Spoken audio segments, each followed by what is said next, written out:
Halo, saya Rizky Lazuardi. Saya adalah seniman dan programmer film yang berbasis di kota Bandung. Untuk kekaryaan, saya banyak bekerja dengan media audiovisual atau disiplin yang berhubungan dengan sinema. Tapi dalam mengembangkan karya, saya lebih senang untuk menggunakan pendekatan di luar black box atau di luar bioskop sinema. Atau orang sering menyebutnya pendekatan ini dengan expanded cinema. Untuk Universal Iteration, saya membuat sebetulnya dual layer karya. Untuk judulnya sendiri menggunakan judul karya film, yaitu Call Me By Their Names. Ini adalah sebuah film eksperimental yang awalnya dibuat menggunakan campuran digital dan 16 mm, sehingga untuk ditampilkan secara digital itu bukan medium native-nya seperti itu. Filmnya sendiri adalah sebuah dokumenter eksperimental tentang cerita bunga anggrek yang memiliki nama dari nama mantan ibu negara, Ibu Tien Soeharto. Sebenarnya penamaan atau nomenklatur tanaman itu cukup umum menggunakan nama penemu yang diadopsi menjadi nama Latin. Tapi bagaimana akhirnya nama-nama ini berkembang menjadi nama selebriti, nama politisi, itu yang bikin saya tertarik. Sebetulnya untuk filmnya sendiri itu tidak terlalu penting buat saya. Yang buat saya penting adalah bagaimana film ini ditaruh di sebuah website yang menyerupai website film bajakan.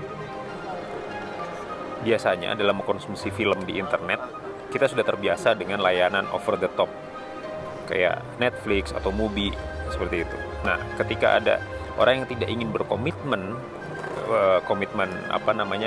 mendaftar menjadi member, komitmen membayar, komitmen membagi informasi pribadi, solusinya adalah menonton di website bajakan. Tapi website bajakan itu ada konsekuensinya. Penonton menjadi target iklan. Penonton harus bersabar dengan rangkaian pop-up, dan tidak jarang iklan itu ditampilkan dengan visual yang cukup distracting dari karya film itu sendiri.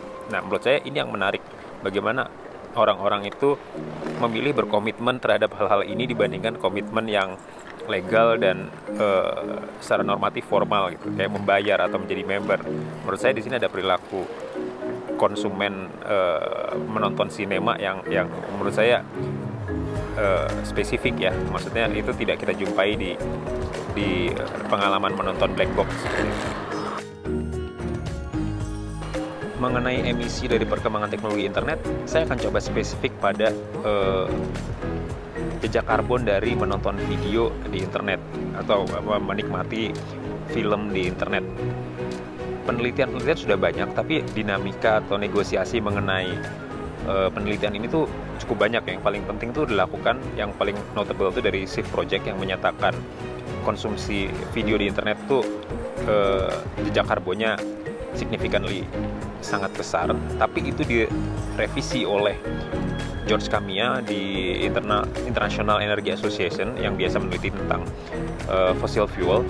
80% ternyata lebih rendah karena menonton film di internet tuh secara signifikan lebih hemat daripada kita naik mobil ke bioskop, atau listrik yang digunakan oleh bioskop atau televisi dan stasiun televisi dalam menayangkan siaran.